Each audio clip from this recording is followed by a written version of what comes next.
The committee study of the Central Intelligence Agency Detention and Interrogation Program is a report compiled by the bipartisan United States Senate Select Committee on Intelligence, or the SSCI, about the Central Intelligence Agency Detention and Interrogation Program and its use of torture during interrogations in U.S. government bulletins on detainees in CIA custody.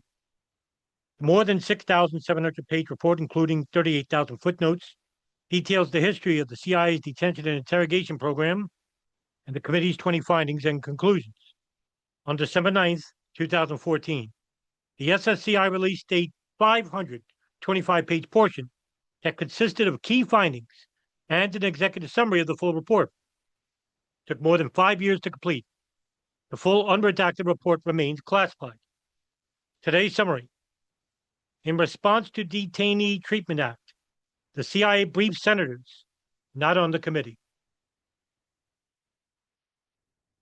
In November and October of 2005, after the Senate passed its version of the Detainee Treatment Act, the CIA, directed by the Office of the Vice President, briefed specific Republican senators who were not on the Senate Select Committee on Intelligence on the CIA's Detention and Interrogation Program.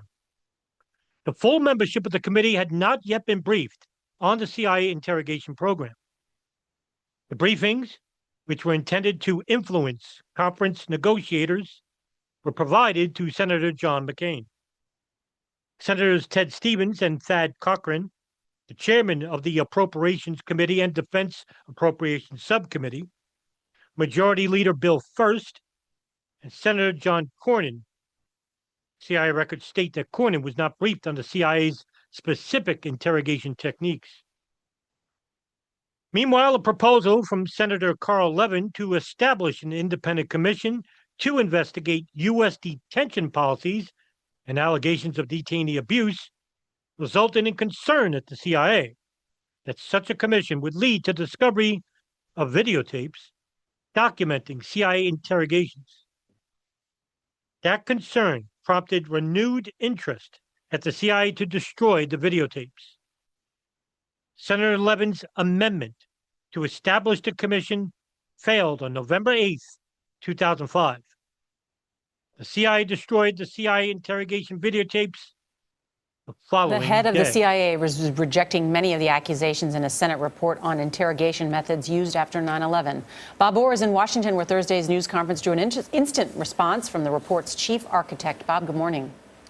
Good morning. Well, the spat between CIA Director John Brennan and the Senate Intelligence Committee Chairman Dianne Feinstein has reached a new low. As Brennan was busy defending his agency, Senator Feinstein was firing off tweets, calling into question much of what Brennan had to say.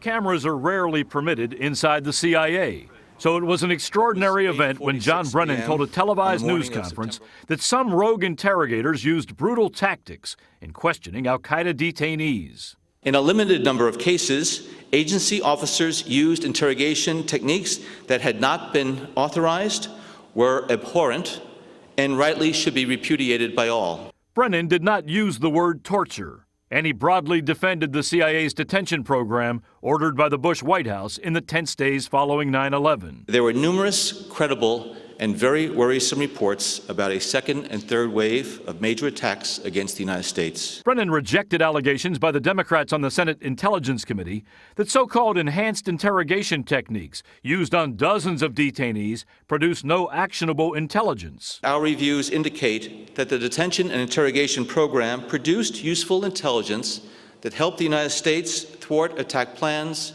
capture terrorists, and save lives. But as Brennan was speaking, Senator Dianne Feinstein fired back, tweeting no evidence that terror attacks were stopped, terrorists captured, or lives saved through the use of EITs.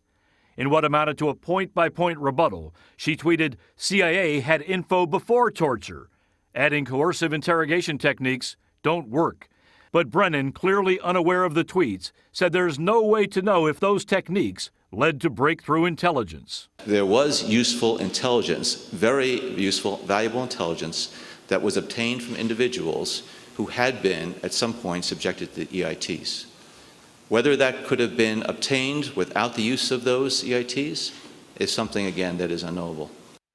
Now, Brennan repeated his personal opposition to the use of so-called EITs, or enhanced interrogation techniques, and the White House has given the CIA chief a new vote of confidence. Charlie? Bob, thanks.